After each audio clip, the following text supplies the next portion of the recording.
Sentence দুটি খেয়াল করো। He is swimming, swimming is a good exercise.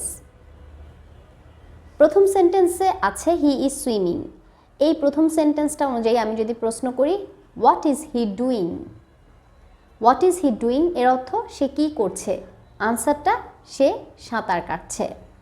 এখানে সুইমিং এই ওয়ার্ডটা ভার্বের সাথে আইএনজি যুক্ত হয়ে প্রেজেন্ট পার্টিসিপলের কাজ করছে, তাহলে সুইমিং এখানে প্রেজেন্ট পার্টিসিপল।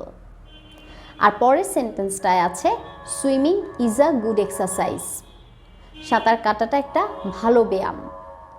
এখানেও কিন্তু সুইমিং ভার্বের সাথে আইএনজি যুক্ত হয়েছে, কিন্তু এটা নাউনের কাজ করছে। কি ভালো ব্যায়াম? Swimming is a good exercise, সাঁতার কাটাটা একটা ভালো ব্যায়াম।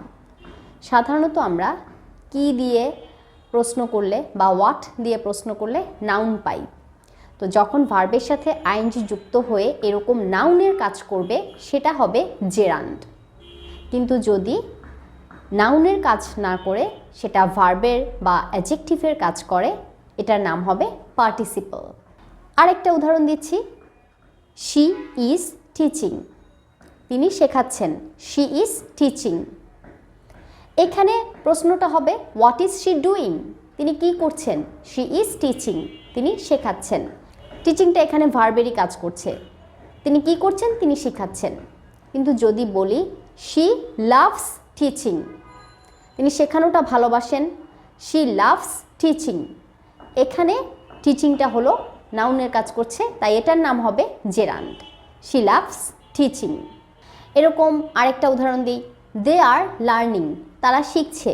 দে আর লার্নিং ইংলিশ, তারা ইংরেজি শিখছে। এখানে লার্নিংটা ভার্বের কাজ করছে। আর যদি বলি learning English is not difficult, ইংরেজি শেখাটা কঠিন না। Learning English is not difficult, এইখানে নাউনের কাজ করছে, তাই এটা হয়ে যাবে জেরান্ড। আশা করি এখন তোমরাও দুটা করে উদাহরণ দিতে পারবে। একটাতে প্রেজেন্ট পার্টিসিপলের কাজ দেখাবে, আরেকটাতে জেরান্ডের কাজ। Thanks for watching.